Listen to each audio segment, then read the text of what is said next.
Salut! Donc tu es dans le parcours 5 de Pentacle et tu as choisi la carte... Ah, ça tourne. Tu as choisi comme conseil la carte bleue et tu vas découvrir ta carte tout de suite. C'est l'enfant de bâton. Sublime enfant de bâton. Ici, dans le tarot de Théa. Donc c'est l'équivalent du page ou du valet de bâton dans d'autres jeux.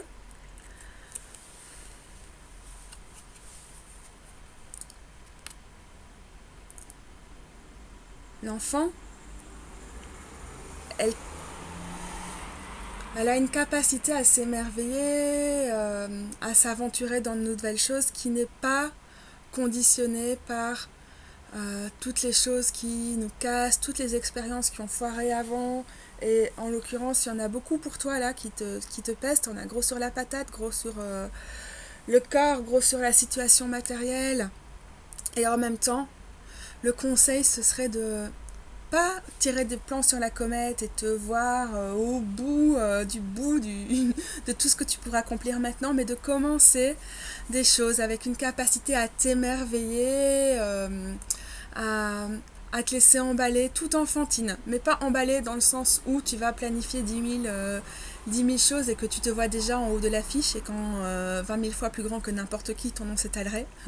Non, tu fais les choses d'une façon curieuse, novatrice, un peu faux folle, qui sort un peu des sentiers battus, mais juste parce que là, tu ne te sens pas conditionné par le regard des autres, par ce qui se fait ou ce qui se fait pas. Tu explores les choses de façon créative. Euh, donc là où tu te sens coincé au niveau du 5 de Pentacle, le, le, le, l'enfant de bâton dit quand même, mais il y a des petites choses que tu peux mettre en place maintenant, des choses fun, des choses qui paraissent sorties de nulle part, mais qui sont ce qui te convient complètement. Je prendrais comme exemple... Ok, il y a l'aspect sexualité des bâtons qui peut être là, peut-être que...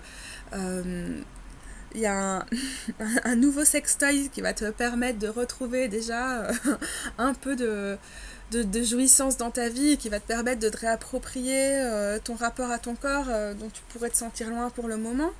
La créativité, ça peut aussi être, ok, bah t'as pas beaucoup d'argent pour le moment, mais est-ce que tu peux pas simplement, pas simplement, mais récupérer des choses qui vont te permettre de penser, de, de t'épanouir et de t'éclater. Exemple.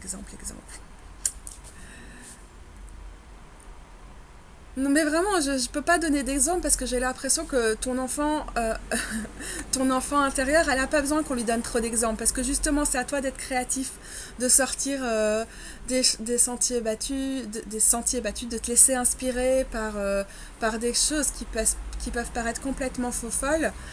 Et donc ouais, j'ai pas envie de t'orienter, mais te dire de te laisser porter par ces choses toute petite par rapport aux ambitions que tu as à la base où tu te disperses, tu as envie de faire blinder de choses, ça va te paraître être pas grand chose, ça va peut-être pas te paraître aller dans la direction que tu veux, mais en même temps laisse-toi apporter là. Tu vas suffisamment mal comme ça pour le moment, t'as pas besoin d'en rajouter des couches en te mettant la pression.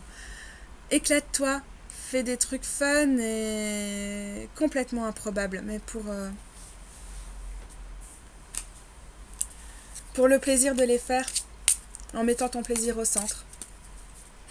Ah, c'est marrant, les deux parcours ici de conseils sont assez proches l'un de l'autre. Je suis en train de tirer une carte d'oracle qui se passera de beaucoup de commentaires mais qui te permettra de repartir avec une petite inspiration en plus. L'enfance.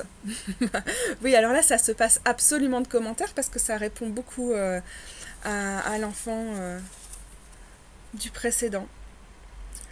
Les, les petits jeux, les petites douceurs, les petits... Ça peut être des choses sur lesquelles tu es super blessé parce que dans ton enfance, t'as pas réussi à les développer, on t'a foutu des bâtons dans les roues, t'as pas pu, je sais pas, faire le cours de danse que t'avais envie de faire ou Encore une fois, j'ai pas trop envie de donner des exemples, mais tu vois un peu le genre de choses. Mais de te reconnecter à ça, de les laisser se développer. Ah, c'est rigolo, j'ai l'impression aussi que ce tirage résonne beaucoup par rapport à celui que j'avais déjà fait il y a quelques semaines. Peut-être que justement, ça t'apporte une continuité. Euh, c'est marrant, l'enfance. Je te laisse te laisser inspirer par cette carte. Si tu cliques dans le lien en dessous, si tu retournes sur le blog pour suivre le parcours, en fait le parcours se termine ici, mais tu vas pour avoir la photo des cartes de ce tirage. Merci d'avoir suivi. N'hésite pas à me laisser tes commentaires, tes retours, ce que je peux améliorer. Est-ce que ça t'a parlé? Et si pas, est-ce que tu as quand même réussi à en tirer quelque chose ou pas du tout? Voilà, dis-moi et à très bientôt.